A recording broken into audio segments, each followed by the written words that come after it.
Hello friends, welcome to our channel. আজ আমরা ইংলিশের এমন একটি শব্দ নিয়ে আলোচনা করছি যেটি খুবই পরিচিত। সেই শব্দটি হলো পিপল। তোমরা দেখো এই শব্দটি কত রকম ভাবে ব্যবহার হতে পারে।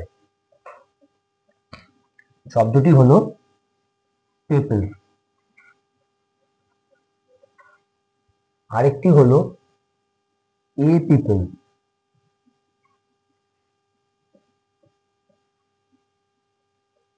এবং আরেকটি হলো পিপলস।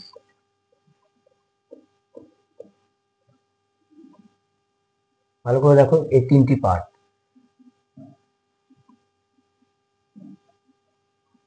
পিপলটা কি? জনগণ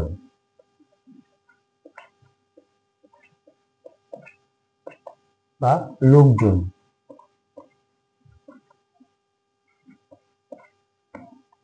এবং এটি একটি প্লুরাল নাউন।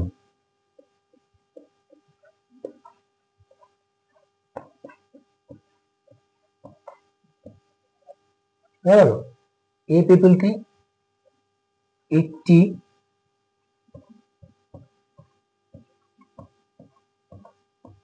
জাতিকে বোঝায় বা একটি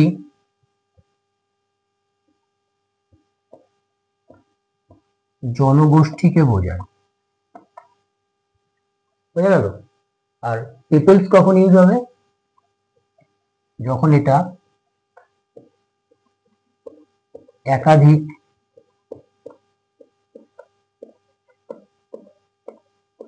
জাতি বা একাধিক জনগোষ্ঠী বা সম্প্রদায়কে বোঝায়। বুঝা গেল? চলো একটা উদাহরণ দেখে নেওয়া যাক। যেমন ধরো, many people were present at the meeting। কি বললাম? Many people were present at the meeting, মানে সভায় অনেক লোক উপস্থিত ছিল। এক্ষেত্রে পিপল বলতে জনগণ বা লোকজনকে বোঝাচ্ছে। বোঝা গেল? আরেকটা দেখো, এই পিপল কি হবে? দা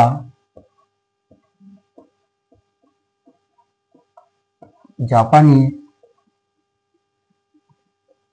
আর এ পিপল known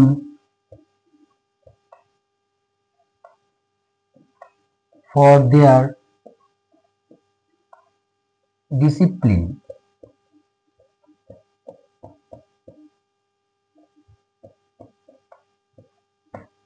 বোঝা গেল? কি বললাম? The Japanese are a people known for their discipline. জাপানিজদের ডিসিপ্লিন মেনটেন করার জন্য জানা যায়। এই ক্ষেত্রে দেখো, এটা একটা জাতি বা জনগোষ্ঠীকে বোঝাচ্ছে, তার জন্য এ পিপল বসলো। আরেকটা দেখো,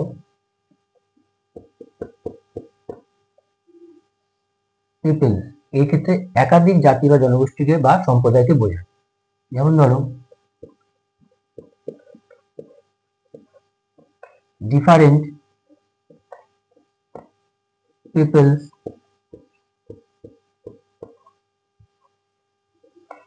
have different